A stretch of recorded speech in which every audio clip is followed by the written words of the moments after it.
When Bruce Lee died in 1973, he left behind an unquestioned legacy in his films. But beyond his films, there is another legacy, in his martial art, Jeet Kune Do. This is not a movie on Bruce Lee. It is the first and only training film on Jeet Kune Do by Bruce Lee himself. To compile this film, we have had the complete cooperation of the Bruce Lee estate, enabling us to draw, for the first time, from Bruce Lee's private films and videos, as well as his audio records and his own training and research notes. The film is narrated by Bruce Lee, with additional input from his son Brandon Lee and from Dan Inosanto, the man Bruce chose to carry on his Jeet Kune Do.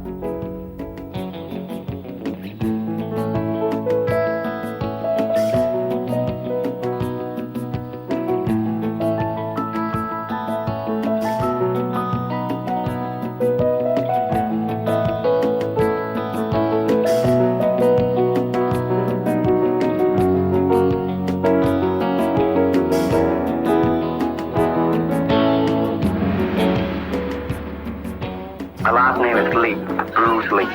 I was born in San Francisco in 1940.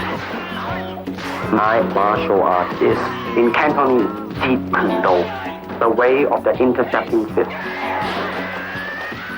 In case you have missed the recent news, Jeet Kune Do, of which I am the founder, has been elected and accepted into the Black Belt Hall of Fame in America. This marks the first time a recently developed form of martial art is nationally accepted. No, Jeet Kune Do is not thousands or even hundreds of years old. It started in around 1965 by a dedicated and intensified man called Bruce Lee, and my martial art is something that no serious martial artist can ignore. I met Bruce Lee in 1964 through Ed Parker, who was my Kempo karate instructor at that time. And it was the first year of the first international karate championships held in Long Beach. When Bruce arrived in the United States, he had the training in Wu-style Tai Chi, sometimes in Hong Kong they call it Unga. And he had, of course, training in Western boxing. He had training in fencing from his brother. That's Epee, that goes from toe to head. He had training, obviously, in Wing Chun.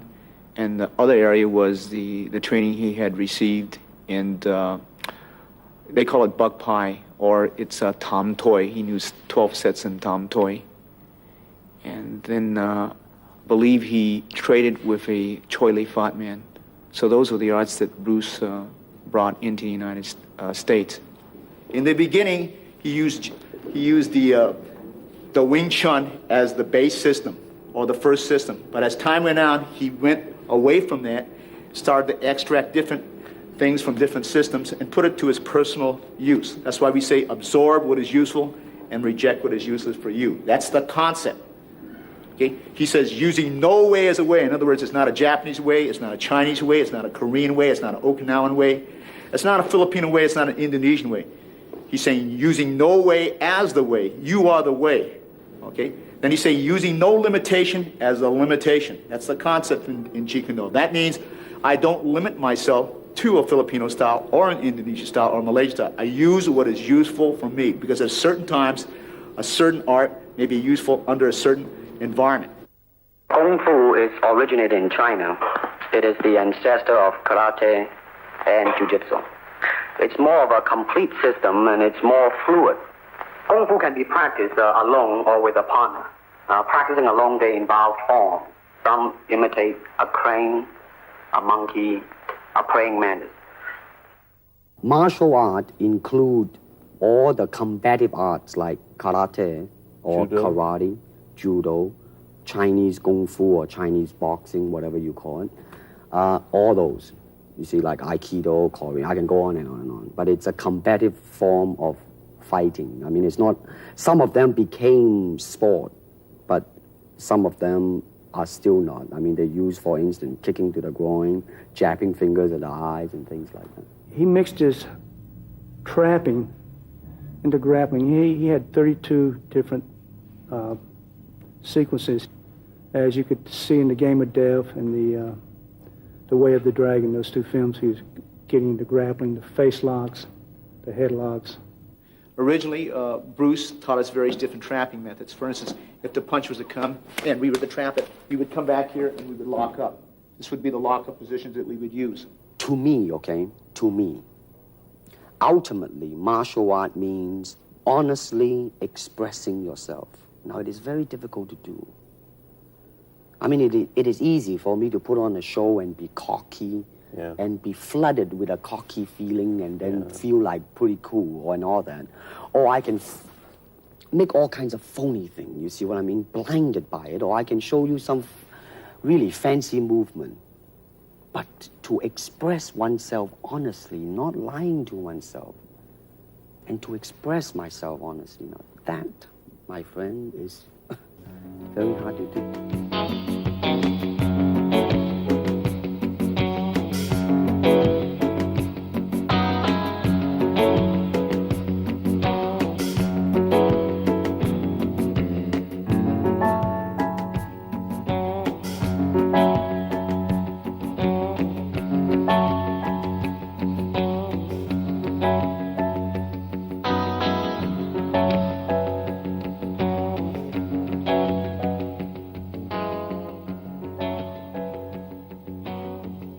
Ever since the big boss, there seems to be a wave, a hot wave in fact, of finding another Bruce Lee among all types of people, particularly martial artists, ranging from karate man, hapkido man, judo man, etc., etc. Forgetting about whether or not they possess the ability to act, just so as they can halfway decent to kick or punch, and hopefully knowing a few tricks or gimmicks, the producers will make them a star. Now let's stop about here. Is it that simple to become a star? Well, I can assure you it's not that simple. Also, I can tell you that as more Bruce Lee's films are shown, the audience will soon realize not only in acting ability, but in physical skill as well, they will see the difference. For example, in The Way of the Dragon, my skill is matched with an American champion, Chuck Norris, who happens to be a 7-time winner of both the All-American Open and World Karate Championship as well. Then there is Bob Wall, the 1970 heavyweight karate champion, plus Wang Yanjik, the 7th degree Hapkido expert, which some audience have seen him in the film called Hapkido. Of course, it is only movie making, people will say, but I'm sure that the audience are not so insensitive as to not be able to see and judge by themselves and compare these men's speed, power, rhythm, coordination, versatilities, etc., etc. I started training with my dad really as soon as I could walk. I mean, my dad was a really diligent trainer, and he always had people over at the house practicing. My dad had a circle of students that were close to him, and so they were friends of our family. And one of those men, Danny Inosanto, continued to be my teacher, so it's kind of a nice unbroken line. I have his books at home with all of his underlining and his notes in them, and it's fascinating to see where he drew his sources from, from what sources he drew. He's got books on Western fencing at home that he would use, on boxing. I remember he always used to say that you want to try and absorb what is useful, discard what is useless, and add what is essentially your own, and that was kind of his credo in creating Jeet Kune Do. When people ask me the question in interviews generally what my style is, I usually say, well, my father created the art of Jeet Kune Do while he was alive, and I have been trained in that. because it's simple to say that.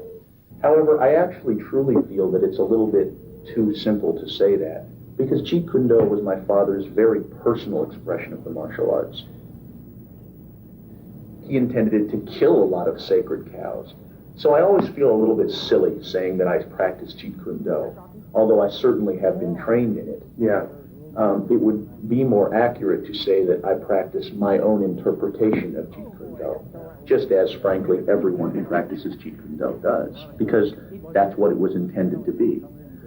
Danny, my Sifu, always talks about teaching Jeet Kune Do concepts. In other words, teaching someone the concepts, a certain way of thinking behind the martial arts, as opposed to teaching them techniques.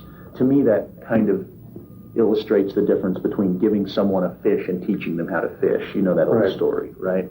You can teach someone a certain block, and then they have that block. Or you can teach someone the concept that lies behind such a block, and then you have given them an entire area of thinking that they can grow and evolve in themselves. They can say, I see, so if that's the concept, then you could probably also do this, right? Yeah. And that's, I think, a lot of what lies behind Jeet Kune Do, and that is then dedicated to creating a really creative, free-form martial artist.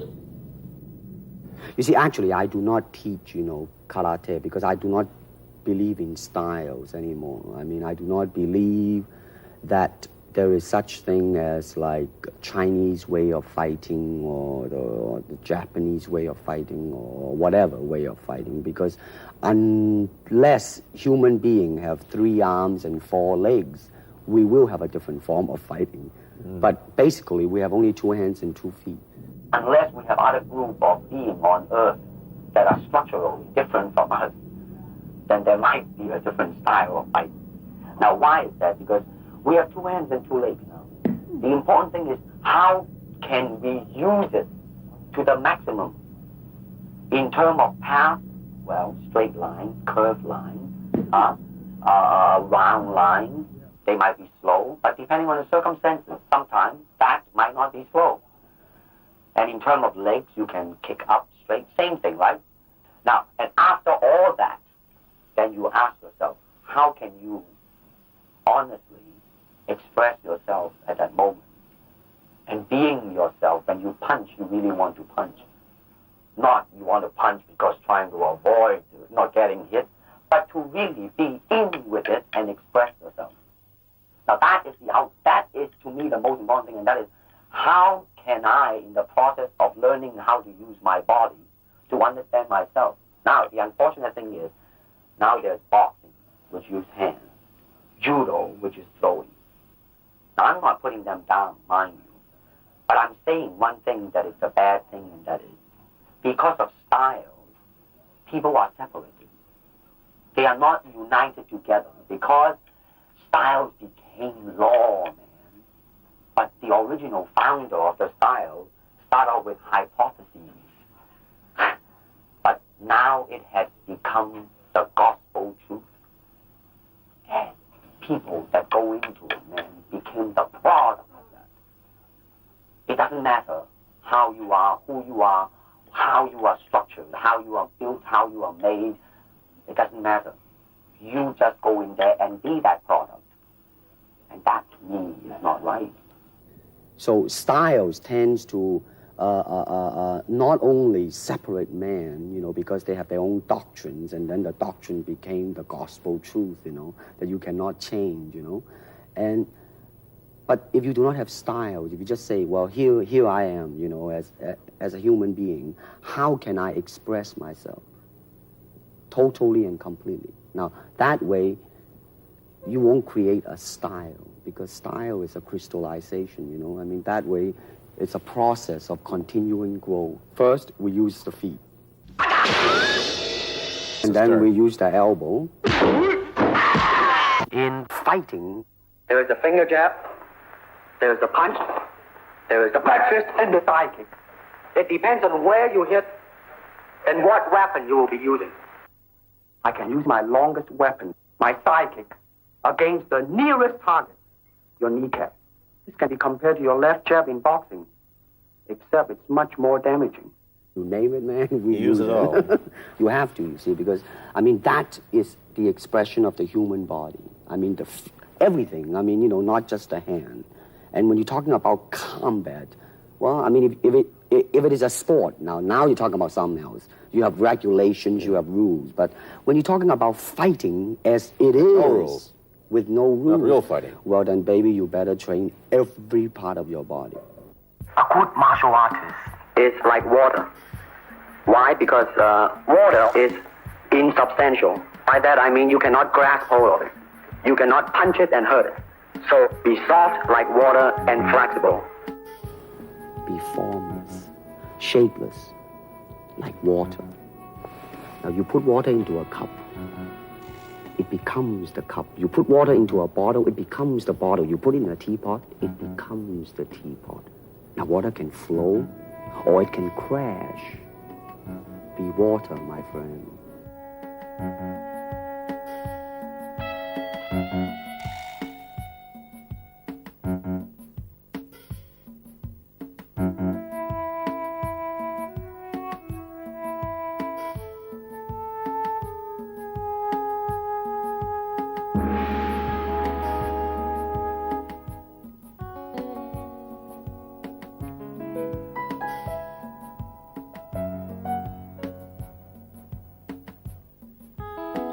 How can I maintain lightning speed without sacrificing tremendous punching power? I believe I found the cause of my ignorance. You'll see a Jeet Kune Do punch is very scientific and practical, especially in street situations. Okay, I'm going to start off with the basics. Normally we were taught in the right lead, but I like to go with the left and right lead, so I'm going to demonstrate in the right lead. Okay. Now when the punch comes, you parry it across like this, and as you do so, you strike. Okay, slow motion. 1, see, 2.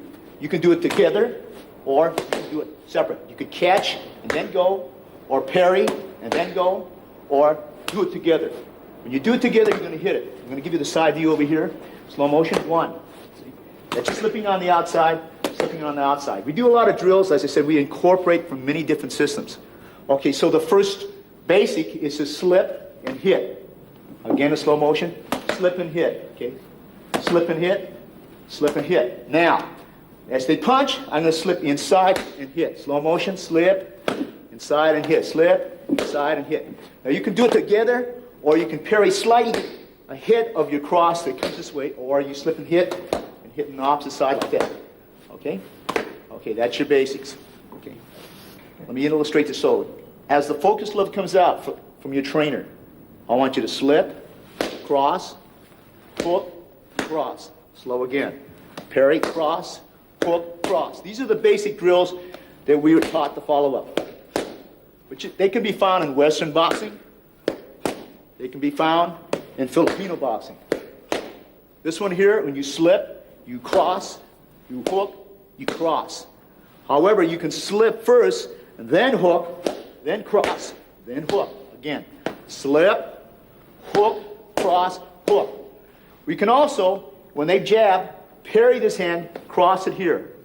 When they move back, you cross, you hook, you cross. Again, slip, cross, cross, hook, cross. Again, slip, cross, hook, cross. Last time.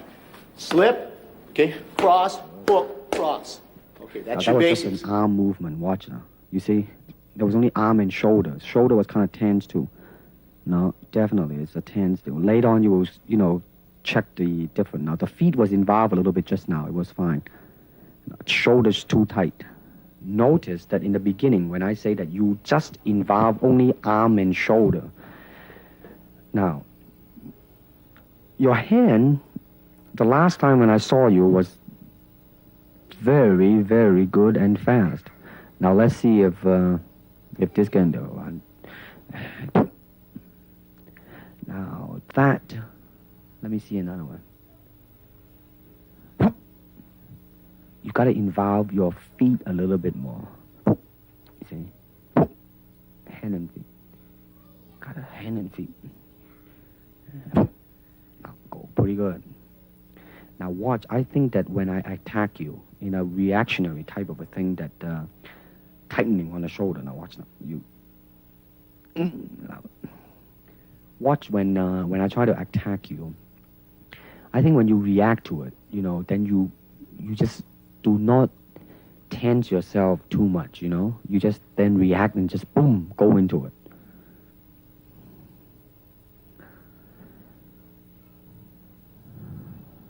Now that, I just say, use only the hand just now, I say. Now, boom! You see, when you move your hand and feet, boy, it makes a world of difference. You see, now, you should be a little bit more relaxed in the beginning. Aha! It's getting there, my friend.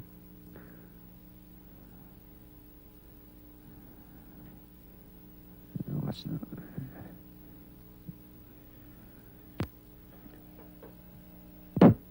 Good. That one was pretty good. Pretty good. No, that was a little bit too tight. Now watch this one.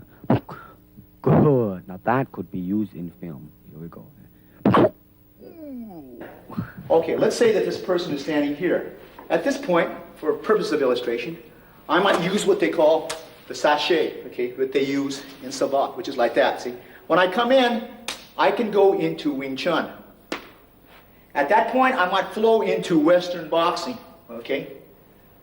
At another point, I might go into a lock similar that you might use in Jiu-Jitsu, and for the purpose of camera, I'll take the person down like this and lock the person here, and maybe go into any system that employs this type of lock, whether it be Jiu-Jitsu or Aikido or Kali or Pencak Silat.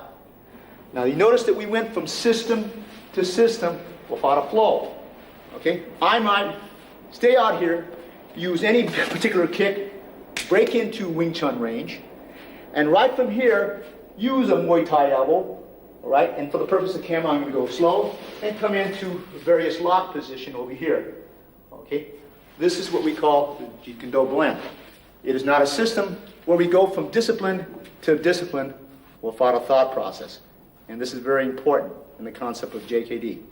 The karate punch is like an iron bar. Whack.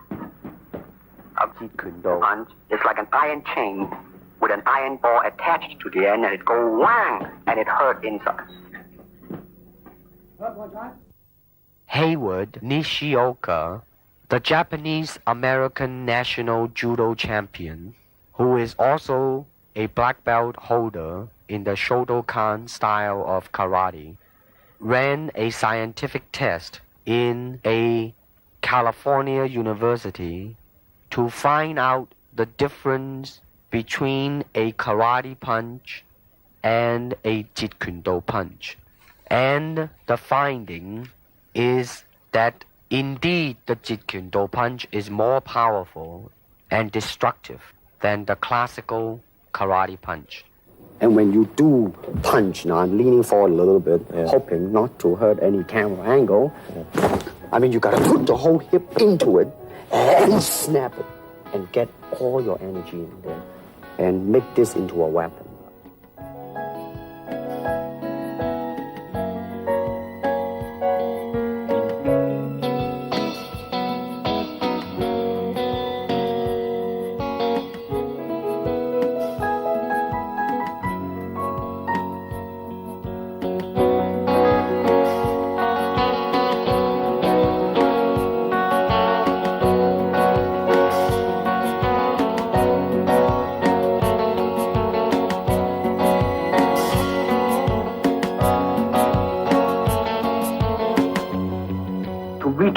Move to me. But your attack offers me an opportunity to intercept you. Don't charge in blindly. In combat, distance is a continually shifting relationship, depending on the speed, agility, and control of both fighters. It is a constant, rapid shifting of ground, seeking the slightest closing, which will greatly increase the chances of hitting the opponent. Okay, so I'm going to start off first with the footwork system, because this is the mobility system or the transportation system, or the system of delivery, okay? Traditionally, when he started off in 1964, when he taught me, we raised the left heel up. This thing is pointed in, and this is what he referred to as the Bai Zhong stance. like this, okay? So I'm going to start off first with the basic footwork. This is a step and slide shuffle, step and slide back. Okay, so this is the first two. Advance, retreat, move to the right, and move to the left. In the beginning of those earlier years in 1964, they always went with the right lead. But as time went on, we decided to go both left and right lead. So we again practiced our footwork with advance, retreat, move to the left, move to the right. Then we advance and retreat in one motion, and we retreat and advance. Double advance, double retreat, double left, and double right. This should be also done on the right lead, as I'm doing here very slowly, okay, and switching over as so, okay. The basic footwork in which we use, okay. This method here, he taught us also, is slide step. And slide and step advance. So you slide the step, then you take a step out. Slide, and then step, slide and step, slide and step. And left lead, it will look something like this. Slide and step back, slide and step back. Then you have something that looks like your step and slide shuffle, but it's not. That's what they call a push shuffle. You push off, then you push back. Rather than take a step here and slide, you push, and you push back. This is what we refer to as the push shuffle on the right lead. Then you learn it on the left lead, push shuffle, push shuffle, push shuffle, push shuffle. Okay, after that, he taught us the circle. The circle, we learned the quarter turn, which means I'm going to turn as if your opponent is here, we move. As if your opponent turns that way, you move, okay? Turns this way, we move. Turns this way, we move. Now your opponent's circling this way, so we move. So we learn to circle around like this. He circles this way, we move. Circles this way, we move. We do this again in the right lead also. Okay, so the man is circling this way, we move. Circles this way, we move. Circles this way, we move. Circles this way, we move. Circles this way, he moves. Then we reverse it.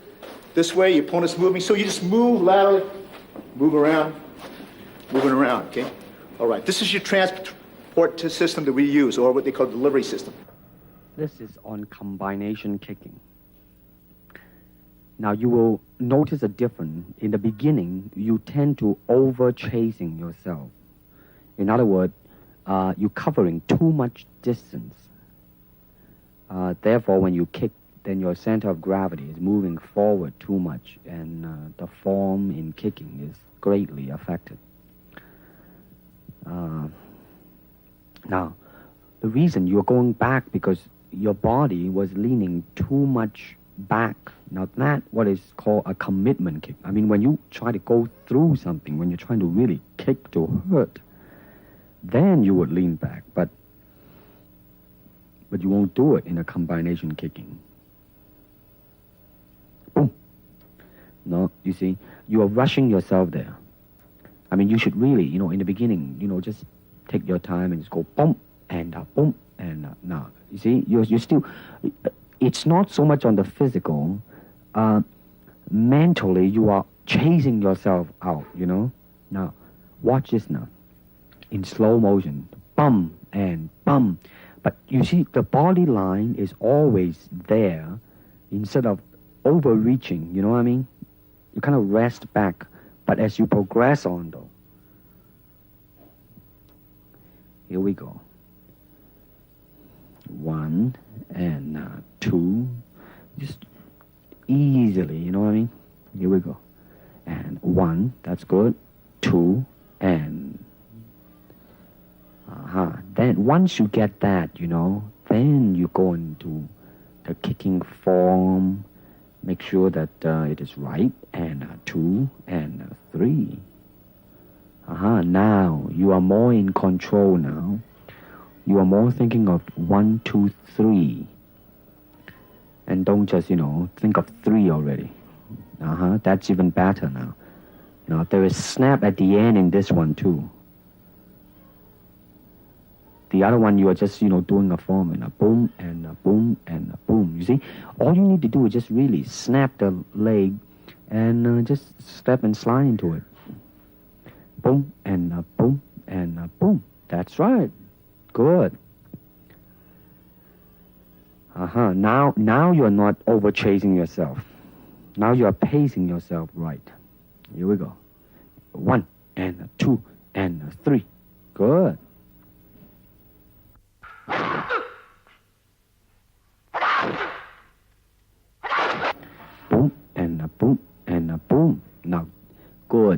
Now, the last one, though, you were a little bit off balance, but there was definitely a doom, doom, doom in there, you know.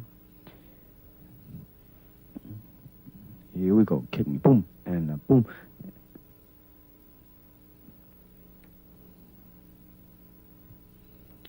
Here you go. Boom.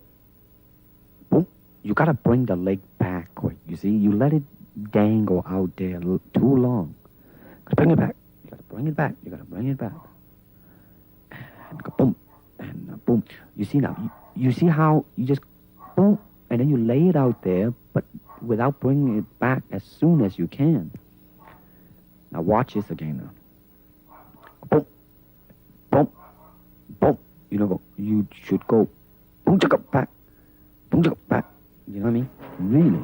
The fighting measure is the distance the fighter keeps in relation to his opponent. It is such that he cannot be hit unless his opponent lunges fully at him.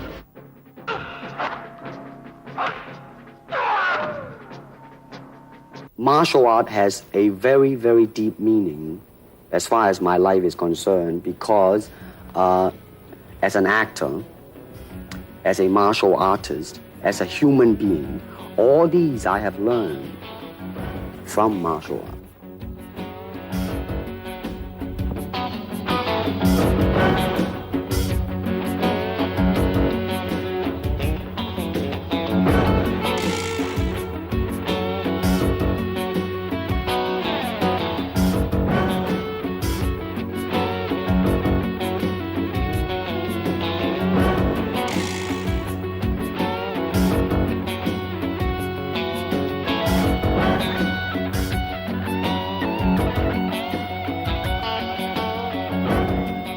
If you wish to train punching, then punch. If you wish to train kicking, then kick. The power from my kicks and punches are bursting. I demonstrated a side kick on Ken Knutson, a powerful Goju stylist that moved so fast that he felt as though his eyeballs were still where he was standing. Now, first of all, I noticed that in this tape, that as it progresses, your feeling is more involved in the technique, and consequently, your technique also improves.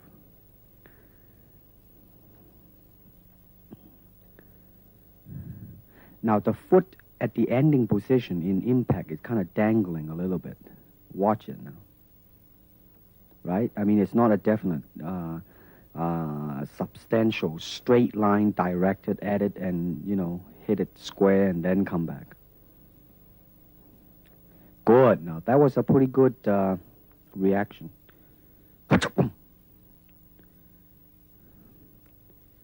Good. You're pretty loose here. I see your hands dangling loose. And... here we go.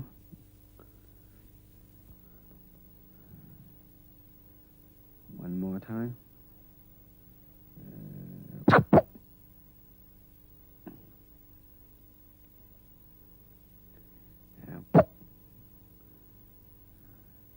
Pretty good.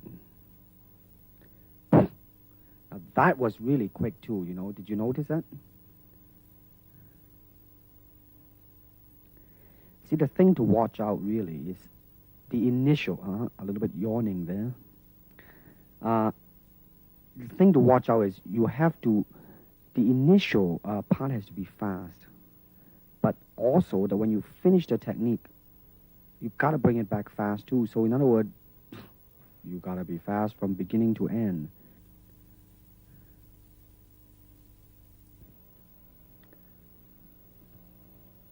In the spin kick, you will notice a very good lesson in there. Now, just now, it was a little bit off. The good lesson that I mentioned, now, you are very much in control of the movement. By too much control, therefore, you are kind of concerned about the execution. Therefore, you kind of, you know, like, really tight. Boom. Now, that was a pretty smooth movement. But now watch this now. Now, right now, I'm telling you to, you know, really just forget about it. Just do it. Now, boom, you see? Right on the target. When you just ease the burden of your mind, you just do it. Now watch the next two kick now. Just go boom, right on the head, man. And good speed too. And boom, boy, right on the head. See, now that's James Coburn in there, kicking. You see what I mean now? You really just and go into it. You can feel the difference when I put my body behind the kick. I mean, you got to put the whole hip into it and get all your energy in there and make your kick into a weapon.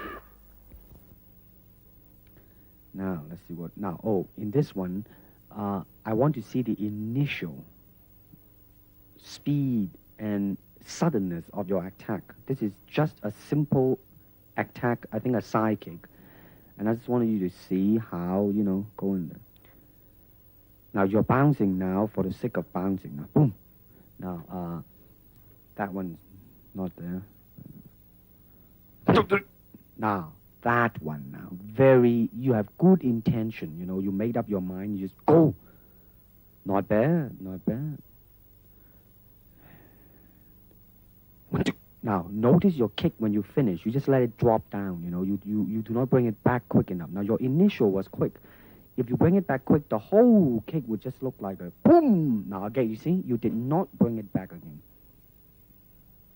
You move, and boom. Good. Very good suddenness. Again, you notice your leg, you did not bring it back. Now, boom. Good. Now, I really like the suddenness, of your... Maybe just a little step there, but listen, man, it passed. Boom. Now, you see, you're moving your leg, but your shoulder is a little bit... Now, that was pretty good. Your shoulder may be a little bit tense. The upper body and the lower body has to be united. Now, you see now, I don't think we mentioned this because your leg was... You see, you let it stay and then back. Now, see, I really, definitely, your initial move has, really improved. Really improved. Relax and move. 1, 2, 3. Now, that was good. That was good.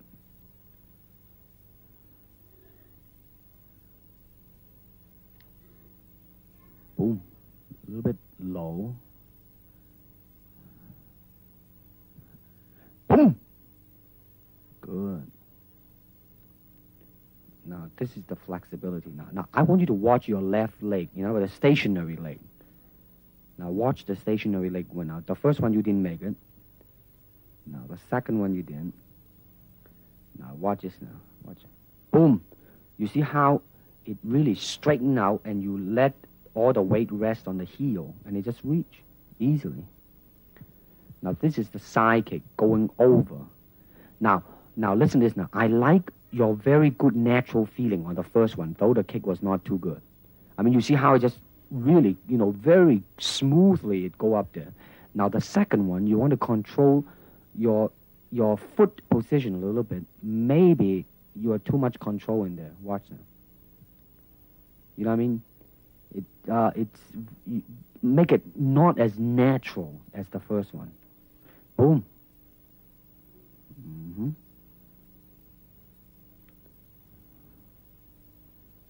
You see now, when you do it right, man, when it touches, your left leg is all stretched out and it's just an easy type of a thing. Now, I think we are comparing. I let your leg dangle out there. I asked you to do it because, so you will get a feeling of it. Now you're going to bring it back quick now. Watch this now. And you see? It was kind of a little bit off balance in the last one, but that's all right. Now you're going to go sideways. Watch now. I like the second one better than the first one. There was more directional in it. Good. Here we go. One more time. No, too low. Second one's okay. See, it come back in one straight line. Here we go again. Now watch this illustration. You gotta exaggerate the bringing of the leg back, you see? Back. Okay, watch it again now. You see, exaggerate the pulling of the leg back. Make it look much more faster and more forceful. Watch this now. I like the naturalness of your kick. Watch this now. You see, at the end, there was really the feeling there, you know? Hey, good.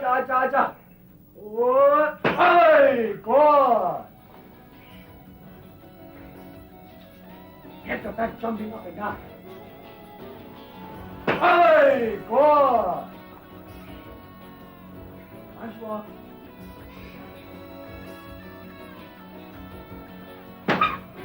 Good.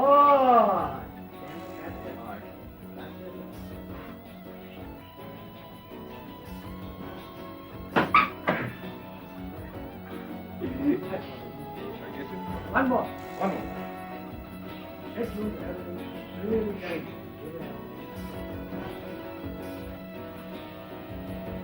You want to. I see your happiness.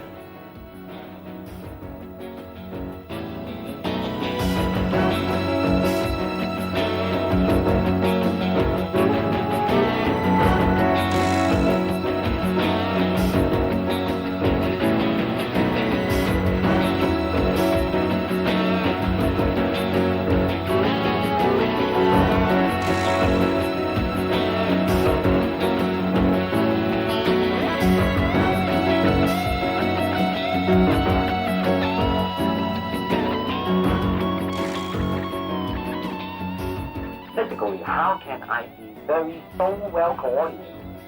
That means you have to be an athlete. That means you gotta have jogging and all this basic ingredient, right?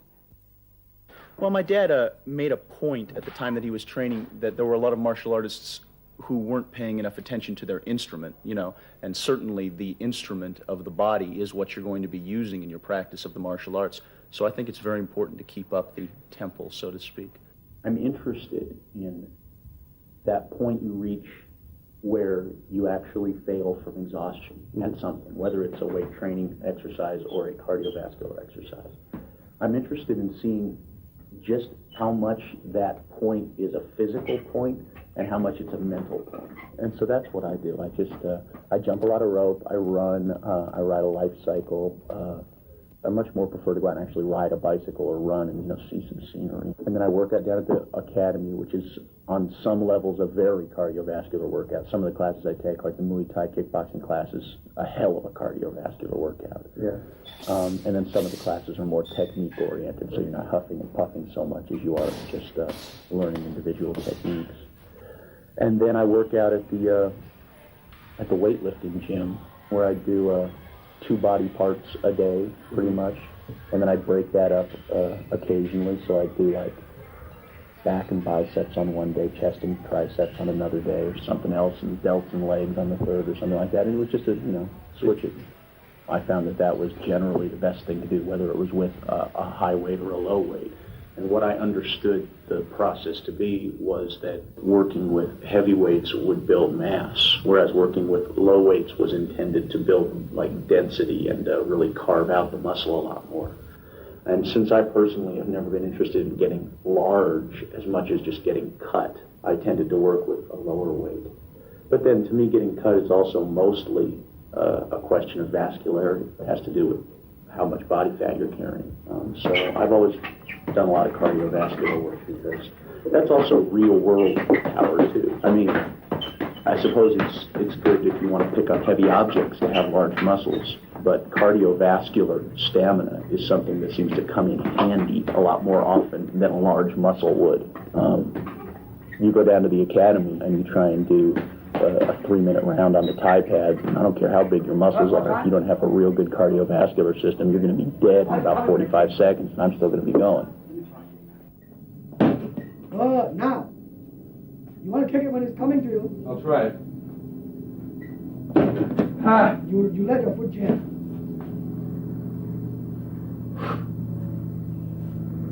Drive the sucker. You're pushing. Okay, now, Jim, go and kick a beanbag and give me the thrust the sucker to Kingdom Hub.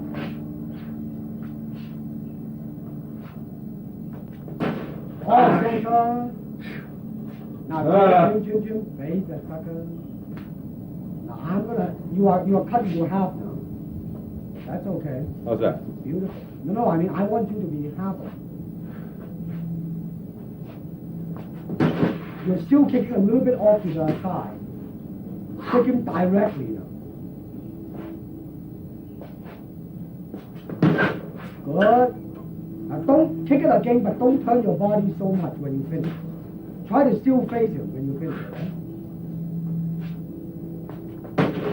Good. Now kick the sucker when he comes back. Not yet, not yet. That's During this time period, we used to train because we didn't have any tie pads, so Sifu Bruce advocated the use of using the football forearm guard, and which we don't use this anymore, but this was very prevalent during that time period. This here is the original punching shield, that his own personal punching shield, in fact. This was used as in the Way of the Dragon. If you notice this, he had one part. I had one arm, he had the other arm, and this was used in that picture, Way of the Dragon. This was used in Enter the Dragon. This was actually, its original use is actually used for baton training in Japan, and we just modified it, and we used a special helmet, a boxing headgear we had, and we used it, and this became part of our training, some of the training tools that we used when we used to spar. Literally, on television, they had to shoot it, they had to overcrank and shoot it in slow motion because otherwise it just looked like a special effect when he moved. I mean, the man was fast. He was deadly fast. I've really never encountered anyone in all of my training since who was as fast. You can certainly train for speed. I think that training for speed is, number one, it's a genetic factor. Yeah, certainly. There are some people who are just gifted. They are fast naturally. But I think training for speed, on the whole, is a question of muscle memory. Speed in an individual movement is something that, I mean, we're coming down to, thousandths of a second now. If you and I, or even if I and some completely untrained person were to stand side by side facing a focus pad, and when a red light blinked, both flick out a jab, I'd probably win by a couple hundredths of a second. But once you're talking about speed with repetition of movements, to be able to go like that, that's muscle memory. An untrained person would be like, they would falter in their movements because they haven't trained their muscles, or they haven't trained their perception as well to be able to react quickly to a variety of different circumstances. Martial art is a combative form of the art of expressing the human body. You have to train yourself into it. I mean, you better train every part of your body, keeping the continuity going, bending, stretching, everything. You just keep it moving. See, the idea is running water never grows stale. So you got to just keep on flowing.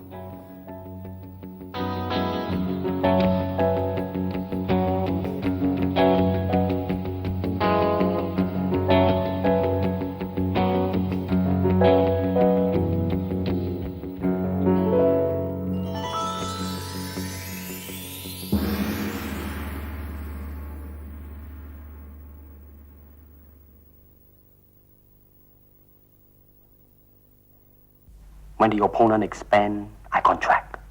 And when he contracts, I expand. And when there is an opportunity, I do not hit. It hits all by itself. To me, at least the way that when I teach it, all type of knowledge ultimately means self-knowledge. Mm-hmm. So therefore, they're coming in and ask me to teach them not so much of how to defend themselves or how to do somebody in. Rather, they want to learn to express themselves through some movement, be it anger, be it determination, or whatsoever.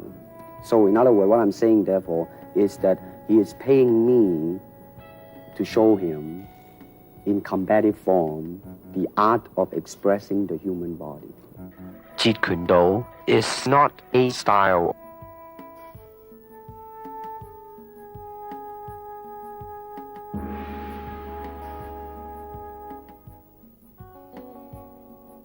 I cannot teach you, only help you to explore yourself, nothing more. Here it is, natural instinct, and here is control. You are to combine the two in harmony. Not if you have one to the extreme, you will be very unscientific. If you have another to the extreme, you become all of a sudden a mechanical man. Now, James Coburn is a peace-loving man. I mean, he's really, really nice. I mean, super mellow and all that. I mean, you know, I mean, now he appreciates the philosophical part of it. Therefore, his understanding of it is deeper than Steve. The martial arts, which are an integral part of my life, come entirely from my father. But the martial arts, I'm completely beholden to my dad for. I mean, he started me in the martial arts when I could walk. He trained me my entire life until he passed away. And then even when I continued my training, it was with one of his students. You know what I want to think of myself? As a human being. Because, I mean, I don't want to sound like, you know, as Confucius say, but under the sky, under the heaven, man, there is but one family. It just so happened, man, that people are different. A good martial artist does not become tense, but ready. Not thinking yet, not dreaming. Ready for whatever may come. When you move down the road towards the mastery of the martial arts, and you are constantly moving down that road, you end up coming up against these barriers inside yourself that will attempt to stop you from continuing to pursue the mastery of the martial arts. And these barriers are such things as when you come up against your own limitations, when you come up against the limitations of your will, your ability, your natural ability, your courage, how you deal with success and failure as well, for that matter. And as you overcome each one of these barriers, you end up learning something about yourself. And sometimes the things you learn about yourself can, to the individual, seem to convey a certain spiritual sense along with them. I don't believe in systems, nor in methods. And without system, without method, what's to teach? I found the cause of my ignorance.